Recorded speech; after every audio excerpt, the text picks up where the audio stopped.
खबर उत्तर प्रदेश के लखनऊ से, जहां लखनऊ मध्य से कांग्रेस के प्रत्याशी सदफ जफर के समर्थन में जनसंपर्क करने आए शायर व कांग्रेस के नेता इमरान प्रतापगढ़ी आज लोगों से जनसंपर्क किया और साथ ही साथ लखनऊ के मध्य के लोगों से अपील की कि सदफ जफर को भारी बहुमत से विजयी बनाएं। इस मौके पर महिला विंग की अध्यक्ष सवीना रईस, महामंत्री महिला विंग की जीनत मेरा सहित और भी महिलाएं मौजूद थी, जिन्होंने भारी बहुमत से विजयी बनाने के लिए आग्रह किया। तो को जिताएंगे, अपनी बहन के साथ खड़े रहेंगे और इंशाअल्लाह यहाँ पे कांग्रेस का झंडा जो है वो लखनऊ सेंट्रल में गाड़ेंगे। इमरान भाई से मैं कहूँगी कि 2 लफ्ज बोलें। आप सबके बीच पहली बार आना हुआ है और वो मकसद भी एक सियासी मकसद है।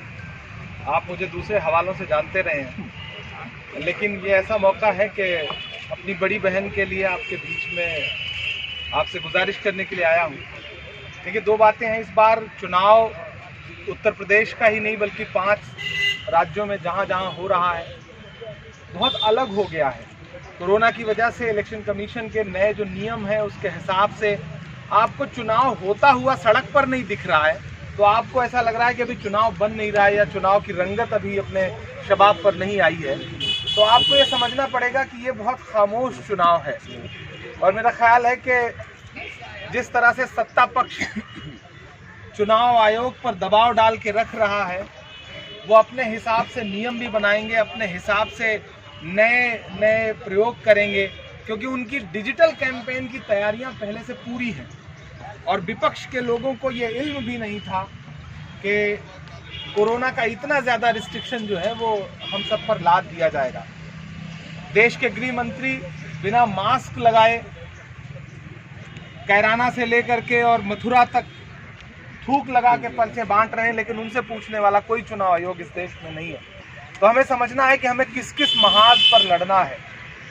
सदफ जाफर जी के लिए पहले दिन से टिकट की पैरवी से लेकर के और चुनाव लड़ाने तक में, जब भी ये मुझसे मिलने आती थी मैं कहता था कि आपका एक भाई AICC में बैठा है, आप मुतमईन रहिए, मैं आपके लिए गुजारिश करूंगा, क्योंकि मैंने इनके संघर्ष को देखा है।